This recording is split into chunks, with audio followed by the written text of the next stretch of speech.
please ask about these. For instance, 2 or more of you may wish to share a jug of pins, the perfect traditional drink to enjoy on the river. There's no need to leave your seat, as a member of staff will be making their way around the boat shortly, taking orders for drinks which can then be brought to you. We're now leaving the centre of Windsor to our left, while on the opposite bank to our right is Eton, with some of the Eton College boathouses lining the waterfront. Rowing is a popular activity at Eton, the boys choosing either that or cricket as their side sport. Those who choose cricket are known as dry bobs, whilst the rowers are called wet bobs. We're now proceeding upstream on the River Thames, which takes us in a roughly westerly direction. This will lead eventually to Oxford and beyond, though to reach Oxford would take approximately 2 days by river from here. This is mainly due to the 23 locks between here and the middle of Oxford, each one taking up to half an hour to negotiate on a busy day. There is a speed limit on the Upper Thames of a little under 5 miles an hour, added to which the Thames takes a very meandering course, so all in all it's not the place to be if you're in too much of a hurry.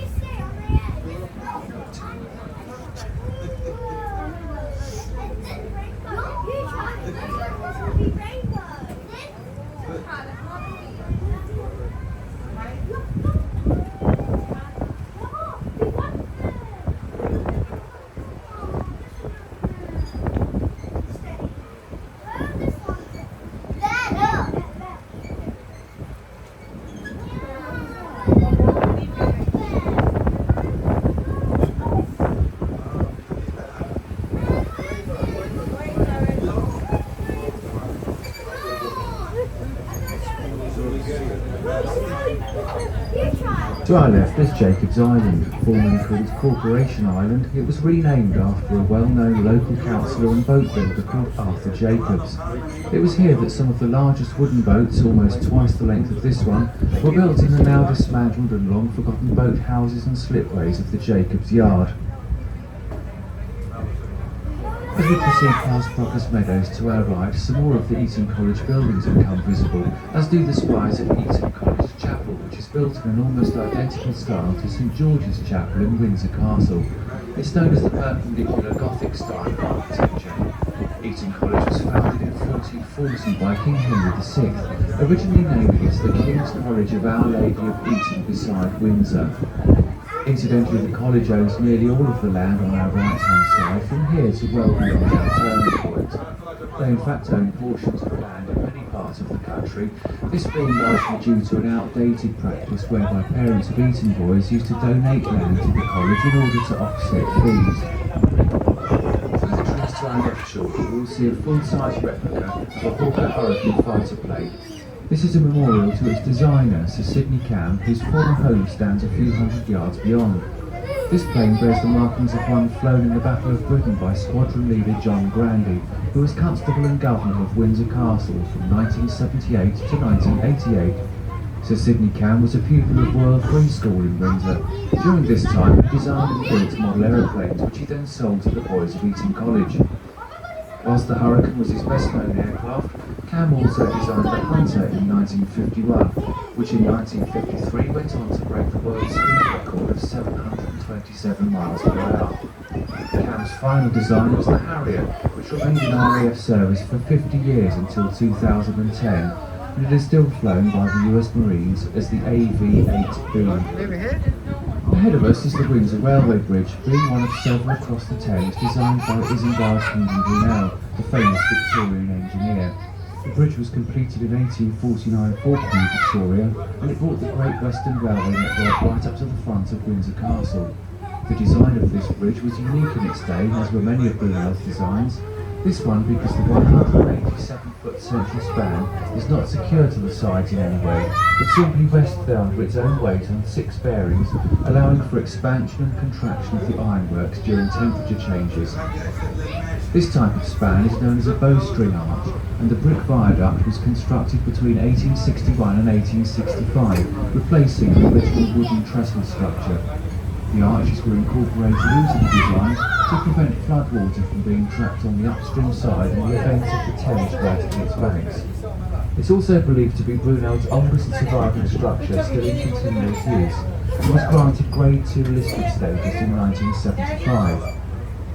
In 1883, Windsor Central Station became part of the London Underground network. when the district line was extended from Ealing Broadway to Windsor, using the tracks of the Great Western Railway. However, this was short-lived as the service was withdrawn in 1885. The land to our left forms part of Bard's Island, so called because in the days before Windsor had a purpose-built swimming pool, the channel behind the island was closed to boats during the summer months, providing the people of Windsor with a safe swimming area. In 1870, Queen Victoria disapproved of the size of bathers from the Royal Drain and had them moved to the downstream end of the island. Then in 1904 the area by the railway was used again, but this time with men on the downstream side of the bridge in the eastern part and ladies upstream in the western part. To our left is the Windsor Leisure Centre, being the current incarnation of Windsor's swimming facility. It replaces an earlier outdoor pool. The centre stands at the site of the once famous Ricky Tick Club of the 1960s. The Ricky Tick was a well-known live music venue in its day. It started out at the Star and Garter in Windsor Town Centre in 1962, before moving to a semi-derelict mansion on this site called Clewer Meads in 1964.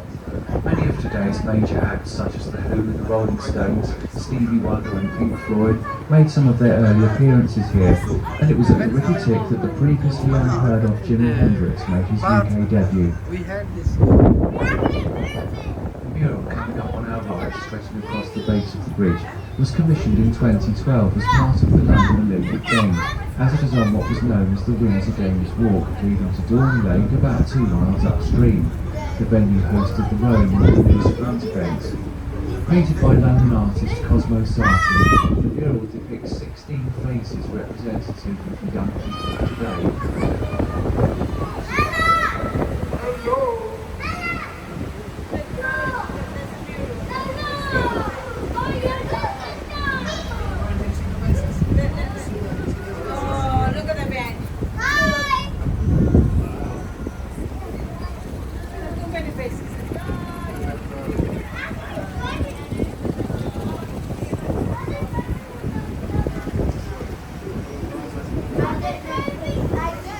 No, I need this.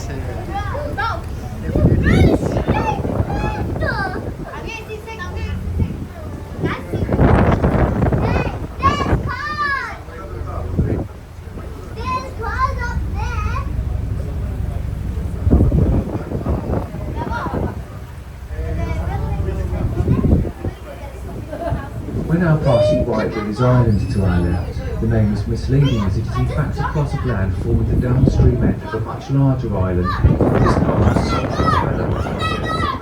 died in 1957 for £7,000. The land and 5 houses on it are now estimated to be worth well in excess of 20 million.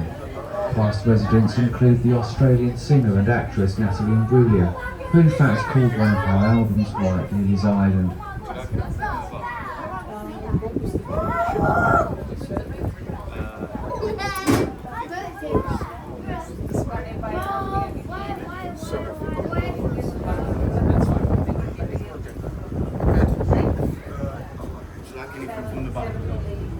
No, thank you.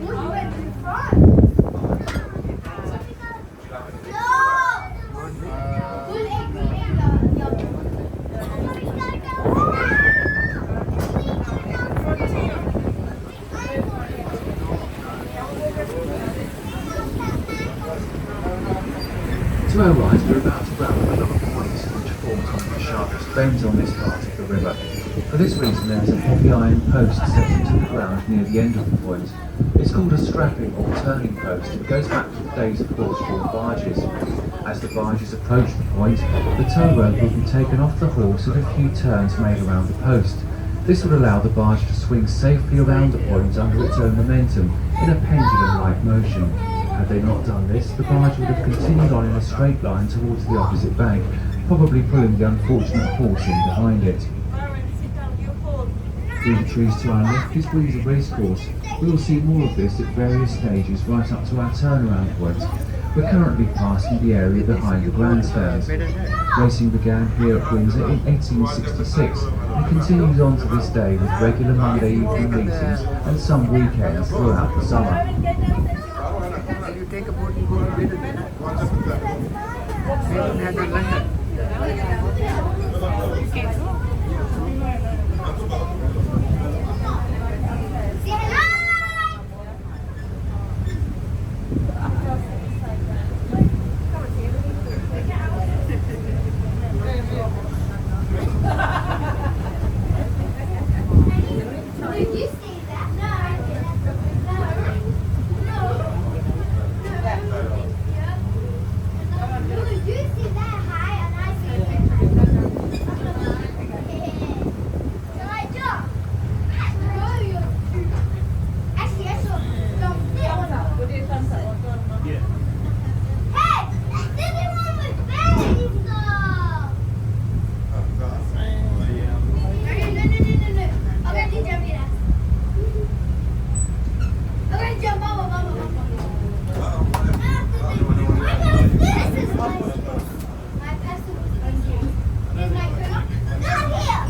We're now rounding a bend called Upper Hope, and just beyond these trees to our left is the parade ring of Windsor Racecourse.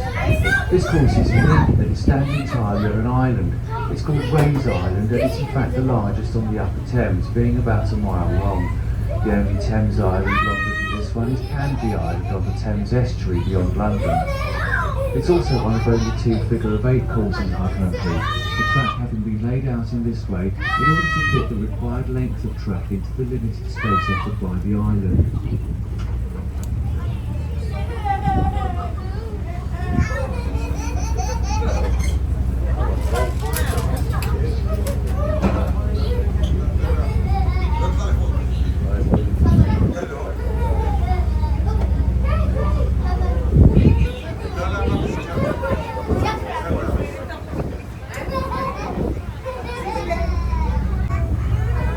As we travel along the tree-lined banks of the Thames, there is an abundance of bird life to be found. Among the most common is the mallard duck, the male of which has an unfortunate combination of a green head and orange feet. Less common are tufted ducks with their bright yellow eyes showing clearly against the black head, which has a small tail at the back. In some parts there are families of the more ornate mandarin duck, and there have been sightings of other species such as merganser and pochard. Herons are often seen standing motionless at the water's edge, waiting to pounce on passing fish. They are probably none too impressed with the increasing number of cormorants now moving inland. This large black diving bird is a saltwater species, but in recent years they have started to colonise the Thames, no doubt having realised the rich pickings to be had from the abundant fish life. The crested grebe also dives for fish, and it is so well adapted to this work with its legs right at the back of its streamlined body that it is completely unable to stand on land. The egret is related to the heron but is smaller and completely white.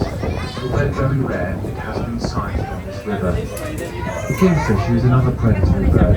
Although fairly common, it is hard to spot. Being quite small and fast moving, it is often only seen as a flash of electric blue darting through the trees across the horizon. There is the whale family, which includes the moorhen with its black body and red face, and the coot, which is black with a white face and beak. Coots defend their territory ferociously and will often drive swans away. The Canada goose is so prolific it is now considered a pest, and it is often seen alongside the less common but more attractive Egyptian goose. Looking to the skies, we sometimes see kestrels hovering over the fields. Similar in size and colour is the hobby, which swoops and turns over the water catching insects. The red kite with its distinctive forked tail and 5.5-foot wingspan is now common all along the Thames Valley, having been reintroduced following near eradication of the British Isles. As well as the bird species, there is the otter, which though non-existent on the Thames a few years ago, is now well established on some stretches, thanks once again to a programme of reintroduction. More common is the mink, which although not a native species, has done very well in the Thames. Originally bred in captivity for their fur, some have found their way into the wild, having a serious effect on native fauna due to their hunting ability, taking both birds and their eggs. Due to the significance and uniqueness of bird life on the Upper Thames, French Brothers now operate a dedicated bird and wildlife watching cruise in the Windsor area. Details of this are in our timetable and website, and as the places are strictly limited, booking is essential.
Ahead of us now is Boffey Lock, our turnaround point.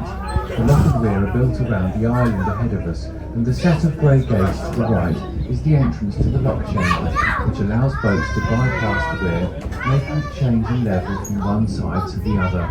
Boats continuing upstream from here will enter the lock chamber, the gates will close behind them, and water from the upstream side will flow into the chamber through sluice gates below water level. This flooding of the lock will raise the boats until the water level in the chamber is equal to the level on the upstream side, at which point the upstream gates can open, allowing boats to continue their journey. The reverse process then allows passage for boats travelling downstream, and the flooding and draining of the lock chamber is simply achieved using the force of gravity. There are no pumps involved. Between the lock and the island, a set of rollers can be seen. These allow users of small boats and skiffs to manually negotiate their passage. The source of the Thames is called Thames Head and is close to Cirencester and the Cotswold Hills in Gloucestershire. It flows downhill following the gradient of the land, and for the first 140 miles it passes through 45 of these lock and rear systems, spaced along this section which is known as the Upper Thames. The Upper Thames drops in elevation by about 300 feet, and these lock and rear systems allow the drop to occur as a series of controlled steps of a few feet each time, and there is no tidal effect on the Upper Thames. Boffey is the 36th lock from the source, and there are another 9 downstream here, the last of these being at Teddington, west of London. Beyond Teddington, the remaining 75 miles of the Thames becomes tidal as it flows through London and on into the North Sea.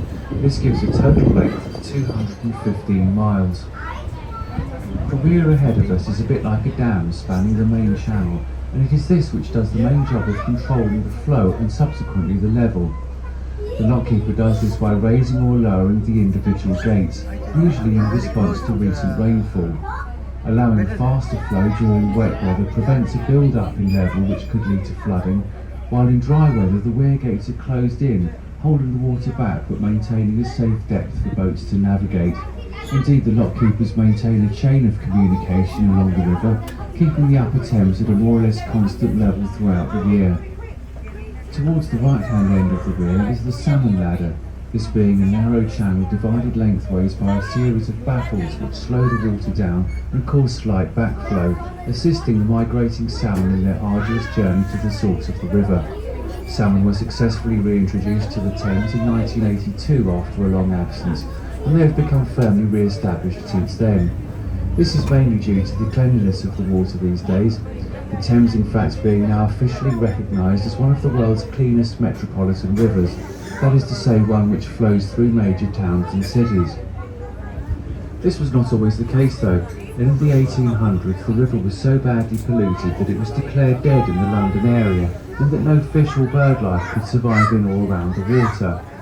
The smell of the river was unbearable to those who lived or worked near it. Diseases such as typhoid and cholera were rife, and this period was known as the Great Stink. For Londoners, things improved greatly in the 1850s with the building of Joseph Bazalgette's enclosed sewage system, and elsewhere along the river many improvements have been made, and the process continues to this day. The colour of the water is deceptive. Despite looking dirty, the brownish-green tint is caused by naturally occurring sediment and microorganisms. Having turned around, we now embark on the downstream leg of our journey, which will take us to London and then on to the North Sea. And for the same reasons as mentioned before, the journey from here to central London would take in the region of 12 hours. However, we are not limited to the River Thames. In fact, much of England is linked by canals and rivers. The first canals were built by the Romans for the purposes of irrigation, as well as linking navigable rivers. But it was the Industrial Revolution of the 18th and 19th centuries which saw the most significant development due to the need to transport goods around the country, as at this time roads were fairly undeveloped.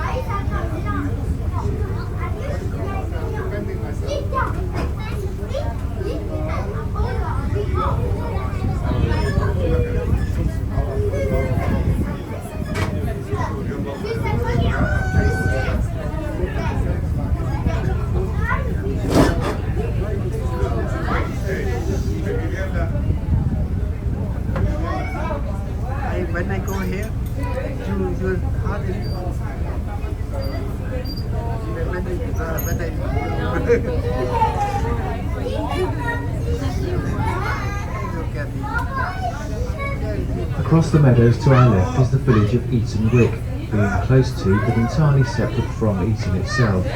In the distance beyond Eton Wick, some tall factory chimneys are visible. These form part of the Slough Industrial Estate, reckoned to be the largest in Western Europe. The chimneys form part of a power station, next to which is the Mars factory, where amongst many other confectionery items, they're able to produce somewhere in the region of 2 million Mars bars in a day. Slough is a town of some notoriety. The wartime poet John Betjeman penned the famous line, "Come friendly bombs and fall on Slough." And in more recent years, the town was used as the backdrop for the comedy series The Office, starring Ricky Gervais and Martin Freeman.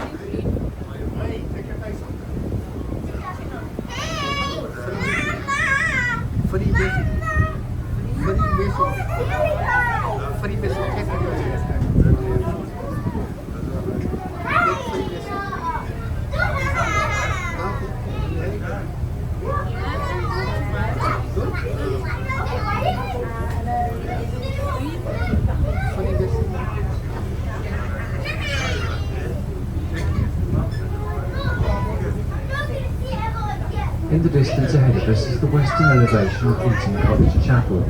This was completed in 1482, almost 34 years after its construction began. The college was founded to provide a free education for 70 boys. As the school grew, more students were allowed to attend, provided that they paid fees and lived in the town outside the college buildings. These students became known as oppidans, from the Latin word oppidum, meaning town. In fact, in those days, the boys were required to speak Latin at all times, risking punishment if they failed to do so. To this day, the college at any time has 70 King's Scholars, as they are known, in honour of their origins. There are also music, foundation and sixth form scholarships, meaning that at any time around 20% of the boys are subject to reduced fees and in some cases no fees at all. The college in fact states that no parents with a talented boy should feel that Eton is necessarily beyond their means, dispelling the myth that only the very wealthy can aspire to send their sons to Eton.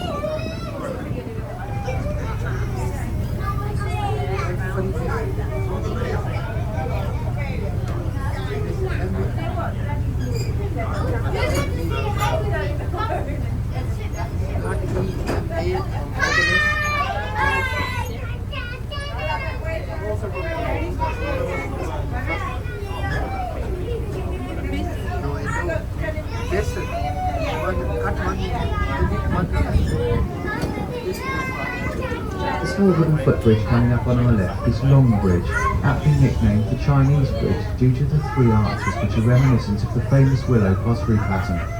The backwater beyond the bridge is the Crooked Weir stream, and although there is no weir on this stretch of water, it was considered as the location for one, which was subsequently built at Boveney.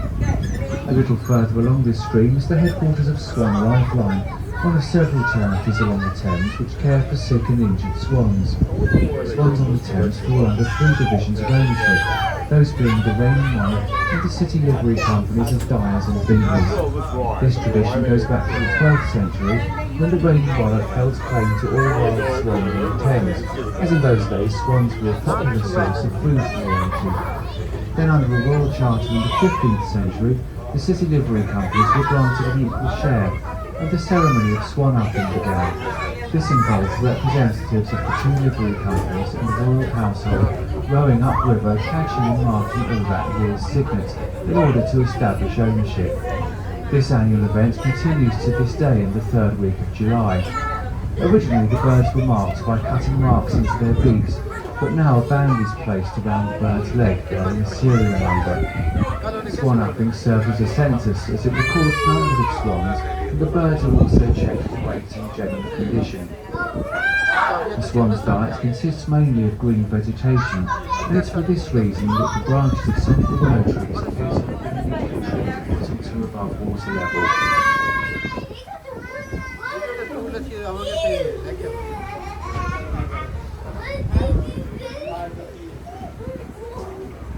To our right, we will pass the mooring pontoon and jetty at Windsor Racecourse, allowing the French Brothers fleets to transport racegoers to and from the course whenever there is a race meeting or any other event being held here. The journey takes a little under 10 minutes each way and allows racegoers to have a relaxing drink on board whilst avoiding the tedious traffic jams which always occur on race days. As we once again round Clwyd Point, we will pass the grounds of the Clwyd Mill House to our right, the main building being a red brick Georgian house set back from the river beyond the two cottages which are immediately visible. A mill has stood on this site since the 10th century and was mentioned in the Domesday Book as having a value of 10 shillings. It was powered by the mill stream which forms Ray's Island and continued to mill corn until 1900. After this time it was converted to residential use, and during the 1970s it was the home of the British actor Michael Caine. In 1980 he sold the house to Jimmy Page, the guitarist in Led Zeppelin, who then sold the house sometime during the 1990s, but then a few years later took the opportunity to buy the house for a second time before finally selling it again in 2008. The layout to our right, from the mill house to the bridge ahead, including White Lilies Island, forms part of Clwyd Village. This is the oldest part of Windsor, as there was a Saxon settlement on this site before the time of the Norman conquest. The present town of Windsor started to develop after 1070, when William the Conqueror first laid the foundations of Windsor Castle.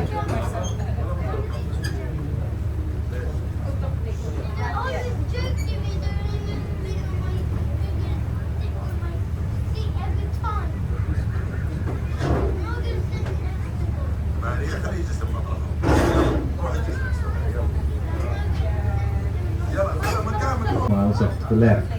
An interesting feature of this bridge is the line of red squares which span the bridge just below the handrail. These are for the benefit of swans. It was found that swans have great difficulty distinguishing shades of grey. Consequently, on cloudy days, swans flying along the river would often not see the bridge until the last moment, having to swerve sharply to avoid it. And on a few occasions, a rather angry swan has been found walking clumsily along the carriageway, holding up a line of traffic. It was found that swans are able to see the colour red quite easily, so these markers were put on both sides of the bridge to help them with their navigation. Sometimes we see boats on the Thames with interesting histories, in particular those which took part in Operation Dynamo in 1940. These are the Dunkirk little ships. Operation Dynamo lasted 9 days and resulted in over a third of a million Allied troops being rescued from the beaches of Dunkirk on the coast of northern France. The operation was planned by Vice Admiral Ramsay, who sent out an appeal to private boat owners on operators of small commercial craft who could get close to the shore. Around 800 boats were hastily assembled, of which about 150 are still in existence. Often being of wooden construction, these little ships can usually be recognised by a small brass plaque on the wheelhouse inscribed Dunkirk 1940. They may also fly the flag of the Association of Dunkirk Little Ships, which is the cross of St George with the crest of Dunkirk in the centre. On the left-hand bank between here and the railway bridge, we'll pass two small green footbridges. These are the upper and lower bargemen's bridges, and as their name suggests, they were originally built to facilitate the pulling of horse-drawn barges. The bridges cross the downstream ends of the Cuckoo Wheel Stream, which divides a little further up. This intriguing stretch of water can be seen by taking one of our half-hour explorer trips, which depart from the tea gardens near Jacob's Island. Operating in fair weather during the peak season, the low-level 12-seat open boat is ideal to negotiate the low trees and bridges, while skimming over the shallow riverbed, affording a unique view of wildlife on the untrodden overgrown banks. This boat also passes close to the Swan Lifeline Centre.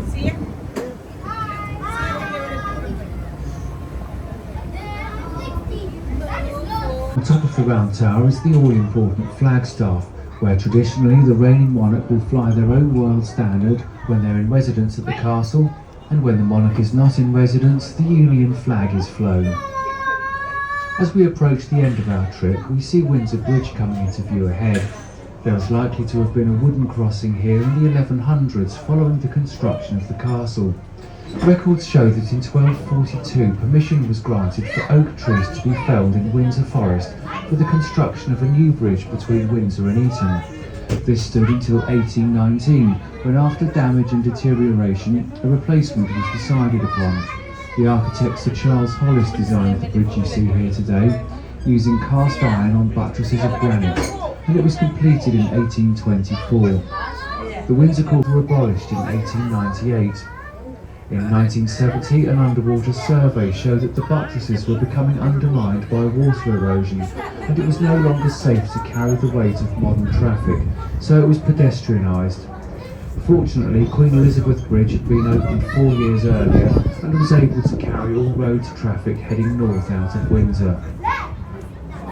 The white-framed bay window to the right of the bridge is part of the Sir Christopher Wren Hotel, so called because for many years it was believed that the building was built and lived in by Sir Christopher Wren, the architect of the 17th and 18th centuries. However, in recent years it was realised that no evidence exists to show that this was his home. Whilst it is known that Wren did indeed live in Windsor when his father became the Dean of Windsor, it is not known where. Wren was responsible for designing the dome of St Paul's Cathedral, the London Observatory and 51 London churches after the Great Fire of 1666. He also completed the building of the Windsor Guildhall, started by Sir Thomas Fitz, who died before completion.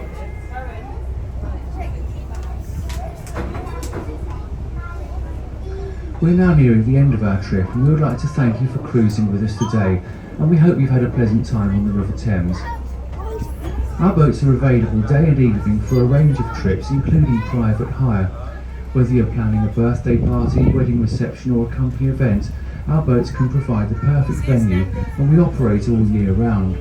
So whether you're tempted by a supper cruise, live jazz, murder mystery, casino or 70s revival, we have something to suit all tastes. And for the steam enthusiast, there are a range of trips offering the chance to enjoy the Thames in the style of the Victorians.